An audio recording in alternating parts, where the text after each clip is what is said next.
Vous ne vous inscriviez pas dans les grands courants de pensée artistiques ou... Non, j'ai jamais fait partie d'aucune école préétablie. Dès le départ, j'avais envie de me réaliser moi-même et de me faire. Alors comment ça naît l'inspiration? Parce que là on voit des anneaux, des envols, des silhouettes. Oui. C'est ce que vous avez toujours fait? Ou par quoi vous avez commencé quand vous êtes Par lancé?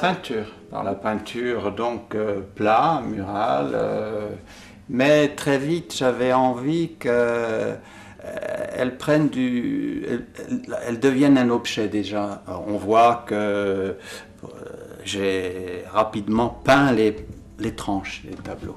Ils sont jamais cadrés, mais le tableau continue sur le bord. C'est déjà un objet. Parce que dans mon esprit, la peinture, elle n'est pas quelque chose d'abstrait. Elle aussi, elle est dans le domaine du touchable, ou enfin, de l'envie de toucher. Et donc, j'avais envie qu'elle aille dans l'espace. Parce que pour moi, la vie, elle se passe dans l'espace. Ce ne sont pas des images dans l'absolu, pour moi. Tout est matière, en fait. Mais je ne me suis pas senti une âme de sculpteur. Je reste peintre.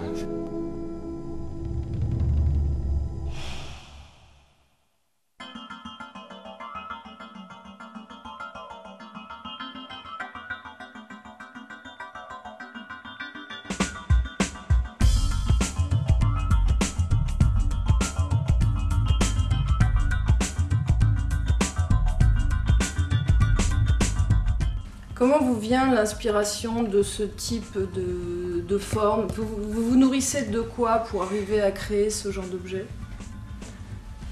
Bon, c'est un petit peu la question pour tout jeune artiste. Et il a envie de s'exprimer, mais il ne sait pas trop quoi. Donc c'est à travers des découvertes comme l'île-dieu, la nature, et la trace de l'être humain dans la nature qui m'a toujours fasciné, c'est-à-dire la nature, moi je l'adore, elle m'inspire, mais il y a l'être humain qui est quand même pour moi au centre de tout ça. Donc les formes géométriques, les ronds, les carrés, les triangles, les croix, ce sont pour moi des traces de l'être humain. C'est une volonté exprimée d'un être humain de faire une croix. On dit bien quelqu'un qui ne sait pas signer, qui ne sait pas écrire, on dit vous n'avez qu'à faire une croix. C'est une des premières expressions du soi.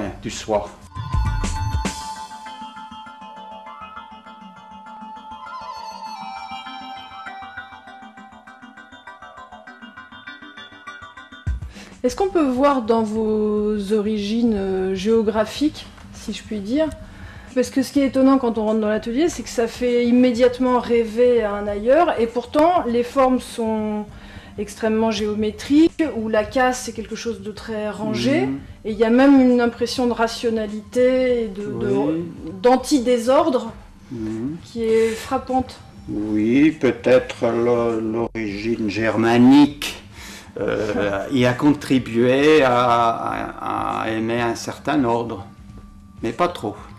C'est bien pour ça que je ne suis pas resté dans mon lieu d'origine, je suis parti parce que l'ordre pour l'ordre, ça n'a pas un grand intérêt, mais j'aime bien l'ordre, des choses ordonnées, et j'aime bien ordonner. Ça facilite la création? Ça fait partie. Défaire, faire, défaire, c'est même la définition, je crois, de l'action d'un créateur. Et alors d'où vient cette espèce d'ambiance japonisante qu'on en a du mal même à exprimer parce qu'elle n'est pas complètement visuelle et c'est un clivage assez important? Oui. Avec la Suisse? Bon, d'abord la Suisse, bon, je l'ai connue puisque j'y suis né. La France est venue après, et puis j'ai découvert effectivement, bien après, dans les années 80-85, le Japon. Et il s'est passé quand même quelque chose d'extrêmement fort et important pour moi. C'est j'ai littéralement plongé en moi-même. Et le Japon a révélé par des choses existantes, aussi bien au niveau des temples, des œuvres d'art, ou de l'écrit, ou de leur philosophie, qui a résonné en moi. Et donc je me dis, ça me plaît. C'était une découverte autant esthétique que spirituelle? Oui, oui, on peut dire. Oui, on peut dire. Et elle vous influence beaucoup dans votre Oui, elle m'a confirmé dans ce que je ressentais confusément. Il y a des valeurs qui sont très importantes dans ces cultures lointaines, qui chez nous sont pas nobles, sont pas des valeurs. Par exemple s'attacher aux détails, ça fait pas. En France, on aime bien les grands esprits, hein, c'est les grandes idées. Après, le faire est moins important, on le fait un petit peu n'importe comment souvent, mais c'est l'idée qui compte. Or que je pense que c'est un lien entre la Suisse et le Japon. Dans les deux endroits, on aime bien faire. Il y a une phrase amusante que j'ai entendue un jour, c'est qui dit « Les Suisses non plus savent pas où on va, mais ils savent comment ».